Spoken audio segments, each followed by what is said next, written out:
Shalom everyone, welcome back to Tzohar Lamikra, the Hebrew News Weekly podcast with Yoel Halevi. Hope people are enjoying these programs, and I'm going to try as much as I can to put these out every week. This week, I'm having a little difficulty with all the things that I have to do, but thank God I found a few moments to be able to record this recording. In any case, this week we have a few very interesting sections in this parasha. We are in Parashat Shelach, and the parasha speaks about the spies and what happens with when they go through the land and the whole argument over the land. And obviously these stories can also echo into our times, for example, with the nonsense of the BDS and Israelis helping the BDS and so on. As a friend of mine said to me last week, the Torah has eternal messages, things keep on repeating themselves, and I think that this story is used all the time to indicate the concept of traitors and people who speak ill of the land and so on. And really, when you think about it, everything that happens in the news, the way Israel is depicted in the news is usually very different than what's really going on. It's not a war zone. There aren't people blowing themselves up in the middle of the street and stuff like that. Israel is a young country with a lot of historical enemies and so on, and obviously people are going to continue this type of spreading of lies about Jews in Israel all the time, because it's 2,000, 3,000 years of history don't vanish off the face of the earth in 5 minutes. Even if you're an amazing country, still it's going to carry on. So the story of the spies is something that continues to this very day. But for this week, I actually want to focus on something a little different, a subject that every time I speak with people about, no one actually knows what it is, and it's one of these commandments that people don't really think about, but people have this activity in their lives every single day. What I'm talking about is in Numbers 15, verses 17 to 21. It says the following: Vaydaber Adonai el Moshe lemor, and the Lord spoke to Moses, saying, Daber el bnei Israel, speak to the children of Israel, v'amarta alehem, and you will say to them, Bevoachem el haaretz asher ani mevi etchem shama. When you come or arrive in the land, or to the land, which I bring you there, v'aya ba'ochlechem milechem haaretz tarimu turma la'Adonai. And it will be that when you eat from and I'm specifically going to translate here, bread of the land, you will raise a turma, which is a lifting, which is a type of, I can't really call it a tithe, because there's tithes and then there's turma, there's ma'aser and then there's turma. And a turma comes from the root rum, which is really similar to the root ramam, and similar to the word harem, which is to lift. So it's actually a lifting. And because it doesn't have the term ma'aser, it doesn't really have any specific size. A ma'aser is a tenth, comes from the word iser, but this is a turma. And when the Torah uses the term turma, it's really something that's given to the Kohen. A ma'aser, a tithe, is given to the Levite. A turma is given to a Kohen. And so you give this turma, and it's given to Adonai, to the Lord, which is obviously something which indicates also to give to a Kohen, because the moment you give it to God, it's really automatically given to a Kohen. But what is this? Why did I say specifically lechem? Why did I say translate specifically bread? And why do I actually raise this thing, and why do I specifically translate bread, is because lechem, as I've mentioned in my blog, lechem can mean other things as well. Lechem can actually mean food in general. The same way, for example, corn used to mean, in Old English, most forms of grain. But then it says in verse 20, Reshit arisotechem halat tarimu teruma. Reshit, again, the term Reshit is like Bereshit, the first, the beginning. And it is, but also Reshit can mean the prime, the best of something. And Reshit arisotechem, and arisa, in modern Hebrew means a crib, but really in arisa means the bowl that you use to knead your dough. So it's the first of the bowl. Chala tarimu truma. This will be a chala. Now chala is a term that we find in Leviticus of a type of bread, and chala seems to be from the word halul. This is apparently a thick bread. And the reason I say halul is there's a dagesh in the lamed that indicates that the root is chet lamed lamed, which means halal, and halal could mean either someone who's been killed in the field, which means someone who's a dead body, but killed in battle. But halal can also mean something that has holes in it. This is actually a thick type of bread. And really what we're talking about here is what people eat in everyday life. People might eat flatbreads as well, but most people want to eat normal bread that's kind of raised and so on. And even if you eat flatbreads can also go through a leavening process. So still, even flatbreads still have a bit of a puffiness to them and holes in them. And it says, Tarimu Truma, you take from this bread and you do a Truma. You actually take a section of your bread and you give it to a Kohen. And it says, Ketumat Goren ken tarimu ota. The same way you do a Truma from the Goren, which Goren is really where you work your grains, and the Goren is like the threshing floor, but it's all the process that you go through when you process grains. Ken tarimu ota, you will raise it the same way.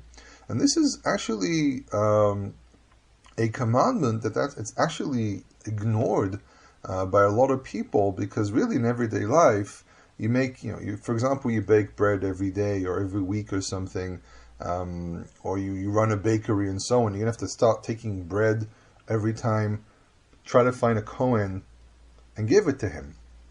And this is not always a simple thing to do. And there are questions of the practicality of this practice, because even back in the Judges' time, the First Temple times, Kohens were not that common. I mean, today we have an unusual situation where technically there are more Kohanim than Leviim, and that raises a big question about how can such a thing actually happen. But what we actually have here is a commandment that when you make bread, and this also obviously bivochem el haaretz, okay, when you arrive in the land. So I'm not expecting people to do this outside of the land, though in Jewish customs, in Jewish practice, it is done, but it's more of a memorial when it's done outside the land. It's usually burnt. It's just a memorial, and because a Kohen has to be clean to eat this, then it has to be burnt. But, for example, most religious Jews here in Israel, if not all, and most kosher factories, if not all, actually take a section out of the dough that they produce, and they put it aside and they burn it. Now, because there's no specific quantity in the Torah, one can assume that it can also be the size of a small roll or something if you're dealing with a large quantity, or even a small piece just so you can put it aside. Though I strongly disagree with the idea of taking a small piece out of it, because it has to be a quantity that someone can sit down and eat. So it must be something that says at least a minimal of a small roll. But the point is that I from what I've understood throughout the years, most people are very unaware of this commandment, that they go over it, they read it, but no one really actually does anything about it. And this is, but again, as I said, I think this command is limited to the land, the same way that mostly tithes and things of that nature are limited to the land. And obviously, if someone decides to tithe, it's something that if they don't live in the land, it's something they do from their free will. So this is, again, this practice of taking a part of the dough and giving it to a Kohen is part of the entire system of tithing of sorts. But again, as I said, it's not a maaser, it's a truma. So in practicality, what's done in Judaism is inside the land, you take a piece and you burn it. It was a time where they did two. Outside of the land, they will do two. One is a memorial that's actually given to a Kohen as not really the challah. The term used in Judaism is challah, though challah just means a type of bread. But the trumat challah, we'll call it, was given to a Kohen to continue a practice of a memorial of the practice, where this piece is actually not the real one, but just to keep the memory of this action. And another one was to pull out, which was the actual one, and burn it. And it depended if you lived in certain borders, and there's all these divisions of borders where you live and so on. If you want to see more details, you can actually go to the tractate of Challah in the Mishnah and see all the different descriptions there. But what really kept, in the end, people said this is ridiculous. Right? Why are we doing all these different things? So at one point it kind of stopped, and everyone just took a small piece and burnt it as the memorial, and that was it. But in any case, as I said, I personally think it's limited to just to the land. I don't think you have to do it outside of the land, but just to be aware of it. Another very important command that we have in this parasha is the tzitzit. And I've spoken about tzitzit in other places as well. I've written about this and so on. So there's a few details about the concept of tzitzit. First of all, tzitzit comes from the root tzitz or tzutz, related to the word tzatz, which is to sprout. And really, tzitzit was basically kind of seen as something that sprouts out of one's clothing and almost like a flower. And when you look at ancient Mesopotamian inscriptions, wall reliefs, and you see the way many of them had the tzitzit, there were two things that you had on the clothing. One was like these fringes all over the place, on all the edges. And these were just fringes. These were part of the decor of the garment, usually because you don't have to finish a garment with like we do today with clean lines and everything's folded and sewed together to make it look pretty. They used to do little knots and just have, instead of having to go the whole hassle of sewing it, they just left a lot of strings out from the garment itself. And that was actually sometimes exploited to make tzitzit. Basically, just took a whole bunch of them and you wrapped it together. You actually braided it together with a blue thread. And some of this blue thread was actually part of the garment itself. You incorporated one point inside the garment, and then you just had to make sure it's on four corners. And what we also find is more elaborate ones. We have this long cord, and it ends with like a flower, and they have this sprouting at the end, which really does fit the concept of tzitzit, as in the area of tzitz. And so on. If you look at the root, you can find in several places in the Tanakh where it's a flowering. This is why some assume that the tzitz of the Kohen Gadol, the gold plate that the high priest has, really was more like a flowery type of thing, or maybe some of the decor was more like flowers. And what we also have here is that the text here also adds the tchelet. And tchelet, really, there's a debate that I argue about this, that tchelet doesn't necessarily have to be a colorant, meaning it has to come from a specific animal. It was just a blue. It was any type of blue. And then you have all the debates. Is it blue? Is it green? Or is it turquoise? Is it purple? But looking at everything that we find from the ancient Near East, it's very clear the colors were red, blue, sometimes a little bit of yellow and things like that. But white, red, and blue were very, very common as colors that we find. We have wall reliefs that actually give us depictions of what people wore, especially people were called Asians, in the Egyptian reliefs. Obviously, when you say Asians, what they're talking about is everyone that lives from Sinai onwards, which are not African and not European and not Arabian. So this will also include anyone who lived in Canaan. And you have in these wall reliefs people that actually look, some of them look very, very Jewish, especially I'm talking about slightly darker colored Jews. And what they have on their clothing is actually on four corners. Now, when I say corners, it's not like two in the front, two in the back. It's like on four sections of the clothing. And you see four little fringes wounded together, braided together, and at least one of the strings is blue. And I think it's very clear that what we're looking at are actually Israelites. The way they look, the depiction that we find of what Israelites look like from different periods, it seems to be very clear the Egyptians gave us a color description, very detailed description of what Israelites actually looked. And it's very clear that majority of people were probably dark skinned, but not very, very dark, not super dark like you have, for example, in some Yemenite Jews. We're talking about people variated in colors in general, skin tones, but in general, people were relatively dark, which is very common in a sunny area like the Mediterranean. But what's really focused here is the tzitzit that they wear, and actually where they position them, because the text says that they have to be on, it says on kanfei bigdehem ledorotam. They wear these on the kanaf, and kanaf is usually translated as the corner, but kanaf can really mean the edge. And this is why it's quite plausible to argue that people just put it in four positions on the clothing and it didn't really matter where. And there's an interesting idea as well that the tzitzit was really something that was a reminder, but also that the clothing was some kind of a border of the personality, where you're wrapped in your clothing because you yourself are the naked body. And then you're wrapped in clothing, and the clothing is one border, which is the border of society, but then the tzitzit added on is the divine border. It goes together with your clothing, reminding you it's not just you as a human being with another human being hiding your nakedness from another person. On this hiding of the nakedness, which reminds us a little bit of what happened with Adam and Eve, you also have the border between you and God, the reminder that you are in front of God, that you will not fall off this border that you're on. which your barrier, which is your clothing, which carry the tzitzit. And regarding the issue itself of tchelet, as I said, there are depictions of what the color was, but then there's the whole debate of it didn't necessarily have to come from a murex and so on.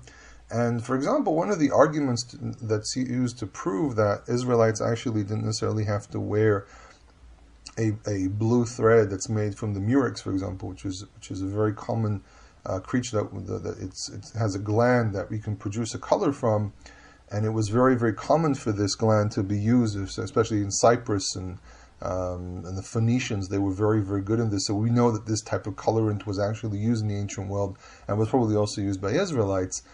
But the Egyptians, for example, couldn't produce this because the Egyptians mostly used linen. And this colorant, the chemical structure of the colorant doesn't really cling to linen. And it seems to be, at least in my opinion, that the tabernacle was mostly composed with linen, and the clothing of the priest was mostly composed with linen, which also eliminates the whole discussion of did the priest wear a mixture of wool and linen. It seems to be that they, at least from this point of view, they didn't, which means that it wasn't that shatnez, which is not really clear what this word actually is or what its origins is, but obviously means a mixture. That the priest actually didn't wear this as if it's some kind of sanctified mixture of fabric that's only used by priests, as someone to argue, but really they didn't wear it at all. But the point is that because the murex can't cling to the linen, it can be argued that really it's any type of blue. You don't really have to wear specifically for murex, and it's completely regardless of the whole discussion of murex being an unclean animal. We know as a fact people used it, so it wasn't as if that there was any question back then if you're allowed or not allowed to wear it. We do a lot of analogies when we read the Tanakh as people living thousands of years later, but in practicality, what we actually know from archaeology, which gives us a window into the real life of people, they had no problem using the blue, which was produced from murex. But obviously, it's a very expensive blue. A common person probably could not buy this type of blue and wear it all the time, and they will have to use fabrics which are dyed with plant dyes like the indigo. But in any case, another thing that people bring up here as well is Daber el Bnei Israel. Bnei Israel, is it sons of Israel, children of Israel? And I've looked this up. I've seen people write arguments that it's only men have to wear tzitzit, and they go into all these games of what does the grammar actually mean and what does the word mean and so on. So we have to understand something. There are what we call idiomatic expressions, and there are figures of speech and so on. And when you look up the term Bnei Israel all over the Torah, you come to the realization it's used in a variety of ways, where sometimes he's speaking to all the people of Israel, and sometimes he's only speaking to the sons of Israel, only the males of Israel. But when it's only the males, when the commandment only relates to men, there's usually a focusing element there. For example, Kol Zachar, all the males, and so on. Like, for example, with the redemption of the firstborn. So all these hula hoops that people make, and sometimes write very, very long papers, are basically completely torn down by the fact that, first of all, Bnei Israel means children of Israel, which can also include women, children, elderly, and so on. And that's the common use of the term throughout the entire Torah. The other side of it is that the practice of women not wearing tzitzit is not necessarily something that's proven. I think that there's a very strong influence here of Jewish practice today, but there's no actually looking at what the Torah actually says. But even if you go into Jewish literature, you will find that women are allowed to wear tzitzit. And the only reason women don't wear tzitzit in Jewish practice is because there's a term called mitzvah shazman grama, a commandment that's limited to a specific time. But again, this idea of is there a limitation, time limitation on tzitzit, stems from the idea of when it says in the verse, "V'ri'item oto," you will see it, either the blue or the tzitzit entirely, and probably the blue itself. And you'll remember, so at nighttime you don't see it, therefore the commandment is mute during the night, and therefore you don't have to wear tzitzit at night, which means that mitzvah is limited to a specific time frame, and therefore women are exempt from wearing tzitzit. But there's an inherent flaw with this argument. A, you have plenty of commandments which are limited to specific times, and women are anyhow commanded to do so. B, there is no limitation of when you wear your clothing, because people wore tzitzit on their actual clothing. It wasn't limited to like a talit or something. People wore it, if you wore a shirt, you put tzitzit on your shirt. Most men wore like a wrap-on skirt, and that was it. So they actually had tzitzit on the wrap-on skirt, and people would wear this wrap-on skirt sometimes, into the night as well. So there are inherent problems with this argument. And I think that the influence of Jewish practice has seriously influenced the way people understand this text, but there's actually nothing in the text that will indicate that women are not supposed to wear tzitzit. So in any case, if a woman wants to wear tzitzit, Judaism allows it, period. There's another section here regarding the man who picks wood, and I really don't want to go beyond the time they usually limit these recordings, but the question arises with the man who goes out to collect firewood is, what exactly is he charged with? There are a few opinions about this. First of all, I personally think that he went out to do an everyday life, mundane type of work, which is what the Torah forbids. And I will be doing a separate recording about Shabbat and how to define work on Shabbat and so on. But an argument that I keep on hearing from people is that he was punished because he was collecting firewood to make a fire. Now, the Torah in the book of Exodus says that it's forbidden to kindle a fire. The prohibition is to actually light the fire itself. So a friend of mine raised a question here about if the collecting of the wood is not the prohibition itself, but the prohibition is lighting the fire, then he actually hasn't done anything. This entire discussion goes into this whole philosophical realm of how they define certain things.